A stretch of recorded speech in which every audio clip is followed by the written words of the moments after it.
Oh yeah. I remember when I had first decided I wanted to transition into a sales role. Um, Knowing that I was capable of doing sales from an HR, obviously being an HR professional, right? And Mhm. knowing that I could be professional in a sales role, but not having anybody willing to give me that shot, it was difficult to try to find that first opportunity. So I started selling makeup and cleaning products at a company that was contracted to go into the Costco's of the world and the Sam Clubs. It was actually a Sam's Club. And they kind of taught you how to do a quick pitch, understand your product quickly, and then literally was while people were walking by, you had to pitch them on whatever product you were selling. And I loved it. I loved being able to just walk up to strangers and pitch them on whatever product, makeup, and I did that to and the owner of a business is significant other.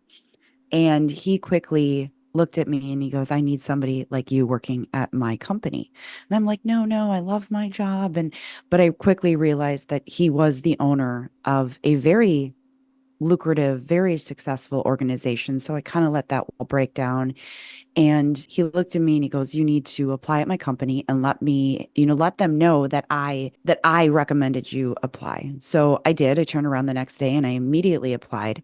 I hadn't heard back and I was like, I forgot to reference that the owner told me to apply. So I emailed again and I said, I was told to apply by so and so. And within like 20 minutes, they called me and brought me in for an interview. The power of dropping a name, right? Mhm. Quickly became very successful because nobody explained to me that cold calling was bad or that you weren't supposed to like it. Too many people in the beginning are looking at the results. And I think also managers put an emphasis on, well, you really need to sell something. You really need to sell something. Well, no, let's go back to the beginning. What are you doing? What is your activity? I don't when I work with somebody, I don't want to know or I don't want to put the pressure on them of you really need to make this happen. You got to set an appointment or our client's going to be really upset. No, that's not what I'm going to ask them. I'm not going to drill my employees. I'm not going to drill them on why hasn't this happened. I'm going to ask them, what are you doing today that is going to affect you tomorrow, in a week, in 30 days? Because the activity, again, equals the results. And clients ask me that all the time. Well, how are you going to get, how are you going to get there? And I love walking them through that process of, well, this is where we start. This is what we do. This is how we need, and I talk to clients too about the the other thing is that you as a business have to be what I call sales ready. My company is Sales Rest. I also have a podcast. You see the little sign called Love Your Sales, where we talk about, you know, s- sales tips, tricks, and the dirty reality of sales.